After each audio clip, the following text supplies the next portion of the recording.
Capital News tonight. President Samia Suluhu Hassan calls on Tanzanians to continue to take precautions against Ebola virus.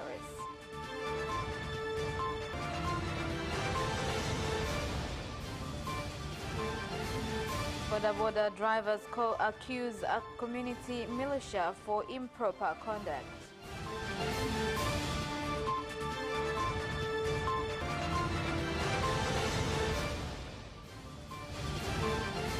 And in sports news, Mbeya City come from behind to defeat Police 3-1.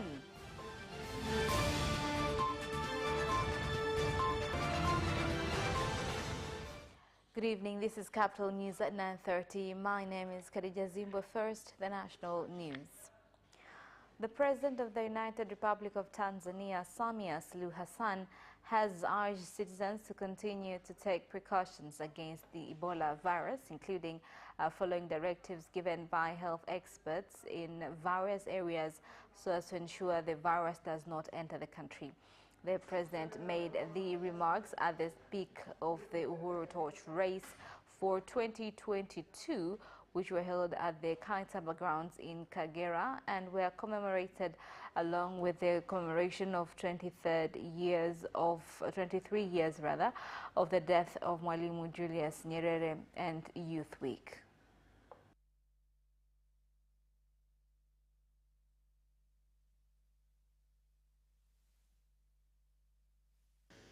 Kuna tishio la ugonjwa wa Ebola ambalo umeshavamia nchi jirani na kusababisha maafa. There is threat of Ebola outbreak which has entered neighboring country and caused tragedy. I call on people to continue taking protective measures against the disease. Various research are conducted in order to reveal magnitude of health problems in the country. Tumesikia kwenye risala changamoto ya hali ya hewa ilivyo katika taifa letu. Climate change is a problem that affects many nations in the world. Every country is responsible in preserving environment. Tumepata taarifa na kamanda wetu kiongozi wa mbio za mwenge mwaka huu 2022. The leader of Freedom Torch has said that this year there are many success stories. However, the reports will be disseminated to the minister in charge of regional administration and local government to work on presented matters. Taarifa ile Mheshimiwa Rais tutaipata nakala yake ili tumkabidhi waziri wa nchi ofisi ya Rais TAMISEMI. In commemorating and remembering the late father of the nation, Julius Nyerere, the National Museum in Dar es Salaam, along with stakeholders, have conducted various exhibitions of vehicles used by the father of the nation during his life by driving the vehicles along Bagamoyo Road from the village museum to the National Museum in the city center.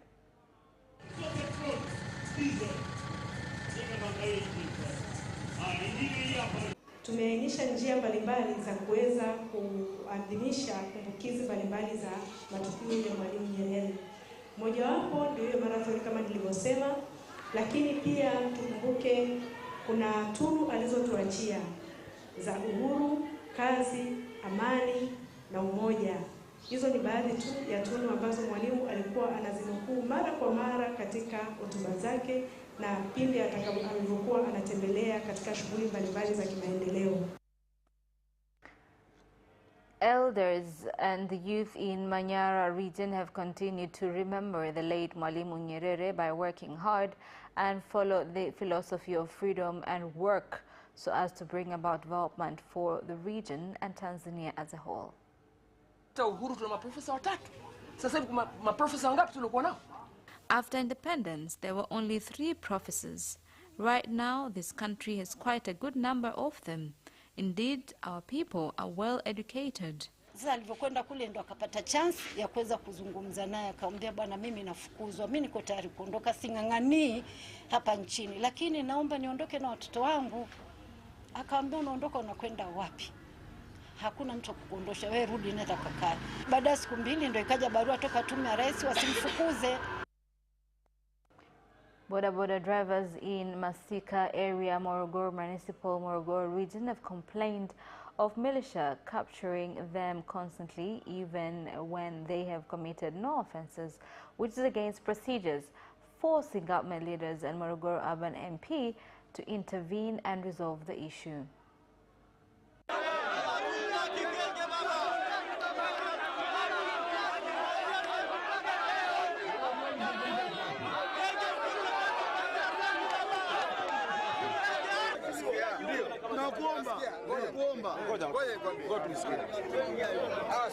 Walikuwa na wakamata. Ndio. Mimi si nimeona wahusiki. Ndio. Akiwa na kenge mwenyewe. Ndio mheshimiwa. Ndio mheshimiwa. Ameita vyombo vya sheria. Ndio mheshimiwa. Ndio mheshimiwa. Sawa. Na gari yao ile pale, gari yao hapo. Sisi kama viongozi hatuwezi kukubali watumishi wa umma wakitekeleza majukumu yao kinyume na utaratibu. Ndio maana nimesema OCD yuko hapa. Tunakwenda kufanyia kazi kuwatafuta hao wote mliowataja majina. Tutafanya uchunguzi, tukiwabaini tunawachukulia hatua. OCD tuondoke na huo bwana. Now, the President of Zanzibar and Chairman of the Revolutionary Council, Dr. Hussein Mwinyi, has assured Tanzanians living in Oman that his government will continue to respect democracy when doing their duties. Dr. Mwinyi made the remarks when speaking to the diaspora in Oman, where he is on a state visit.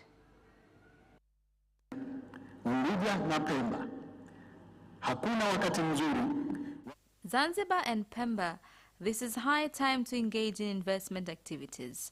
I urge you to come forward and grab these opportunities. They have two parts. One, port that deals with containers and items that are transported without containers. And the second port deals with oil and gas. Projects that were selected in free zone have economic impact and they interrelate. We don't wish to see our country going back to issues of riots and chaos after every 5 years. Zanzibar kiuchumi. Over 700 residents of Taula village, Kwedizinga in Handeni district, Tanga region have been forced to use dam water that is also being used by livestock due to wells in the area drying up. Tunakunywa sisi, mbuzi, ng'ombe na wanyama wa porini, maana kwenye mikonge hata wanyama wanapita wale tuseme vijiswala wanana. Lakini sasa kutokana na shida ya maji iliyokuwepo, sisi tunaona bora tupate kanywa mbwa, kanywa nguruwe, ili mradi sisi tumepata maji. Kwa hiyo tukirudi pale nyumbani tunaangalia, lakini kwa hali ya maji kwa kijiji cha Taula kipindi hiki cha miezi ni ngumu sana kutokana na hili jua sijui lilivyowaka, kutokana na hali ilivyokuwepo ya miundombinu. Hali upande huu hakuna miti kabisa kama hivyo unavyoona. Kwa hiyo maji kwetu mvua zinakuwa za shida sana. Tunatoka usiku majumbani kwetu tunakuja huku kutafuta maji, tunakutana na wanyama wakali wanaturarua. Kwa hiyo tunaomba serikali tufanyie msaada wowote ili tupate kutatua hili tatizo la changamoto ya maji. Now, the District Commissioner of Kinondoni, Godwin Gondwe, has given 7 days for surveying company IMETA to review and list the accurate areas that are supposed to be measured and entered into the MECO project at Mtongani Street, Guduchi Ward for the Rapid Transit Bus project. Some people are here since 1980s, which research was done to prove beyond reasonable doubt. As a minority group, where should we go? If the bus project is about to be introduced for the people, then who are we? Where should we go? Government has pure trust on you. Evaluation exercise is strategic project. It is not something new.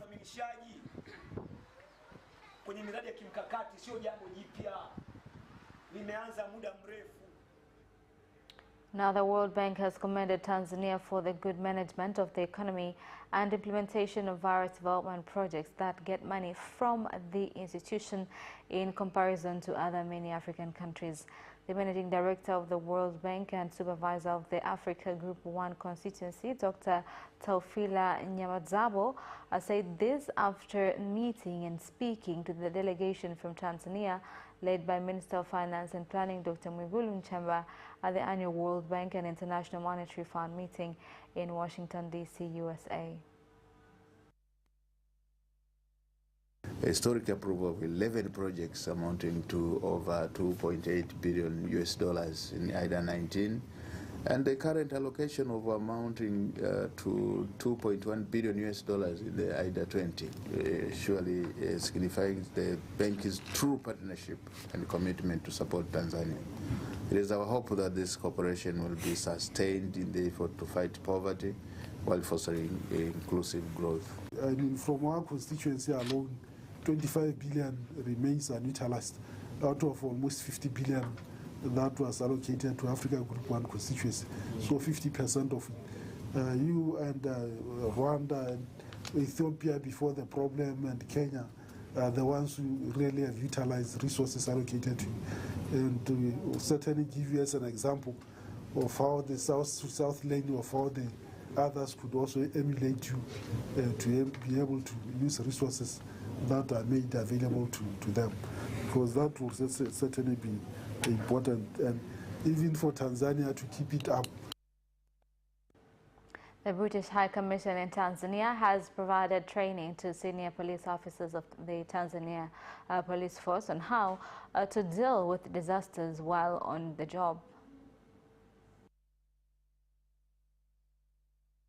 Ulimwengu wa sasa na teknolojia inayotuzunguka tunajaribu kuangalia ni jinsi gani tutawawezesha wenzetu wa jeshi la polisi kuendelea kurespond kwenye issue za crisis kwa uharaka, kuhakikisha kwamba teknolojia haitawatupa mkono kwenye mawasiliano ili kuendelea kuhakikisha jamii inabaki salama wakati janga linashughulikiwa.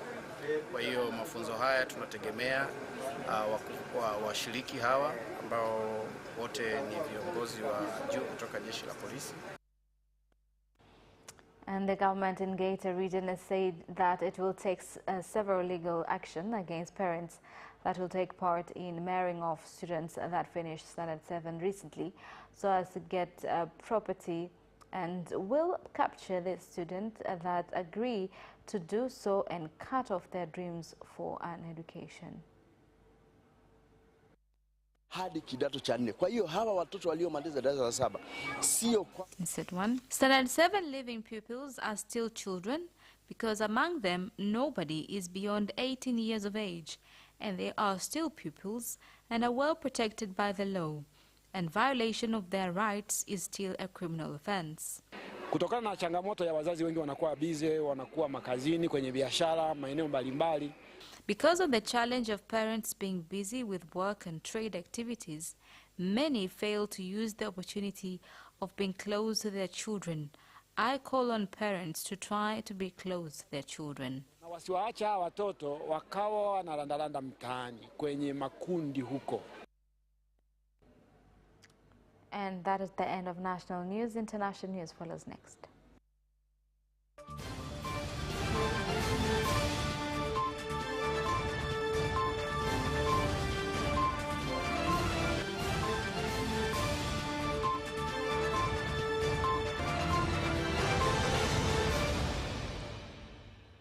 Welcome back, and in international news.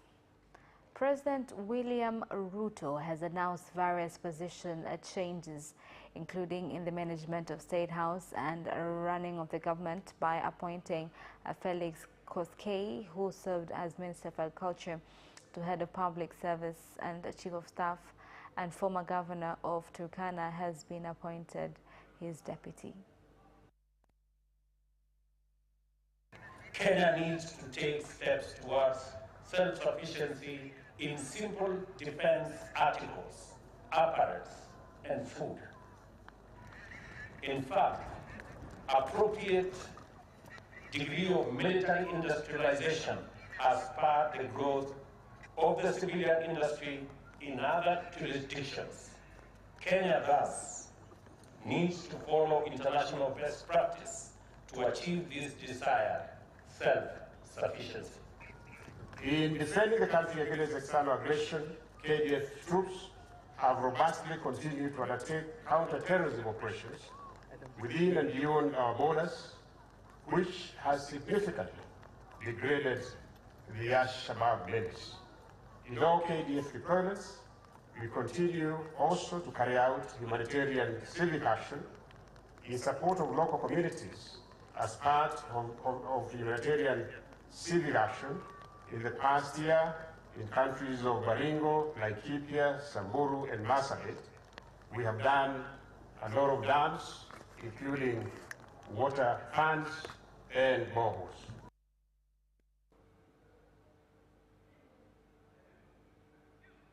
Now, moving on, Russian President Vladimir Putin said there were no plans for further military mobilization in Russia.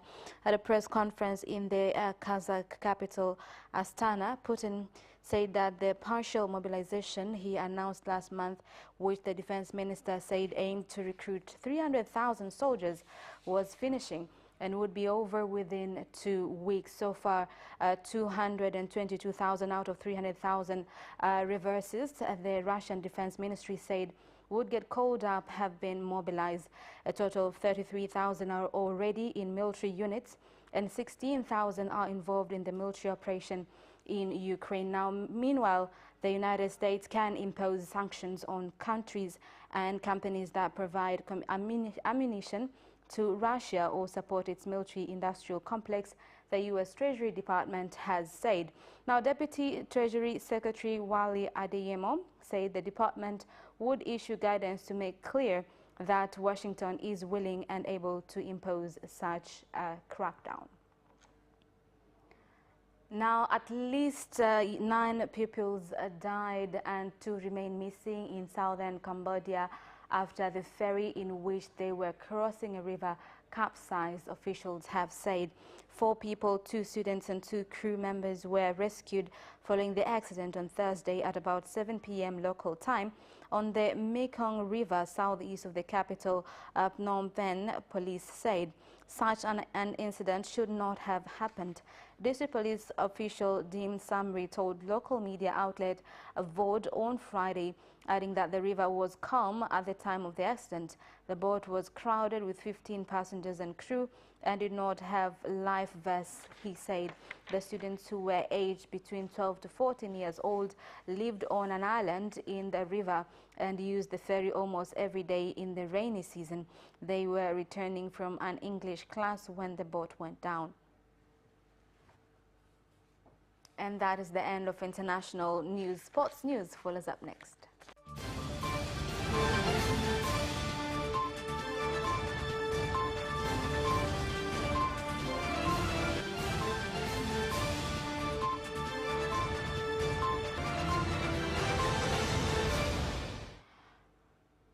Welcome back, and in sports news tonight. The NBC Premier League has proceeded today with Mbeya City coming from behind to defeat Police Tanzania 3-1. Police went ahead through Vitalis Mayaga before Mbeya equalized through Hassan Nasoro. The 2-member City goals were scored by Sixtus Sabilo and Tariq Saif. Now, moving on, Tanzania Swimming Association has ran a training for the officials who will take part in the Kana Zone 3 Championship, which will take place in Dar es Salaam next month. Maandalizi ya refresh kwa our officials kwa ajili ya maandalizi mazuri ya Kana. This is a normal refresh for the officials as part of preparations for Kana. We expect to have 25 to 30 officials who will officiate the competition.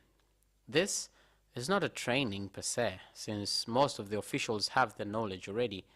This is just a refreshing session. Tunafanya refreshment ya sheria, taratibu, tunakumbushana.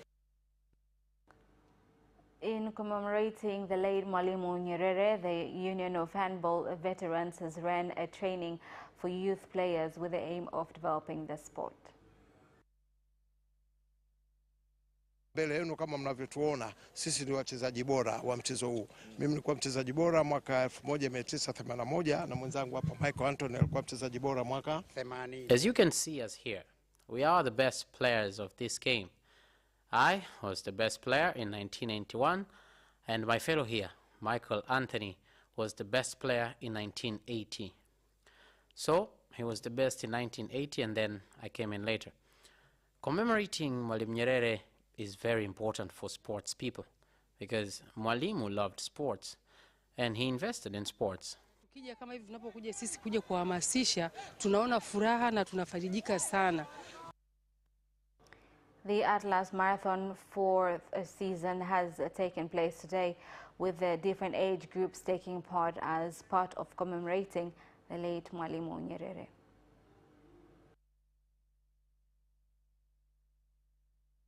Moto yetu ni responsible freedom, ambayo ndani yake kuna uwajibikaji ambao Mwalimu Nyerere alikuwa anahubiri kwamba tuwe na siasa za ujamaa na kujitegemea. Kwa sisi tuna encourage vijana waweze kujua kazi za mikono, waweze kujitegemea, waweze kuamini katika kazi. Kitu ambacho alihubiri kwamba tutaondokana na umaskini sisi kwa kujitoa. Kwa hiyo kwa falsafa zake na sisi tunaendelea kuzienzi. Kwa hiyo tunatumia na wakati wa kilele cha mbio kuwa ni siku zetu ya Atlas Day, kwa sasa tunakuwa na activity mbalimbali. And that sports item ends our news bulletin for tonight. My name is Khadija Zimbo. Thank you for watching and good night.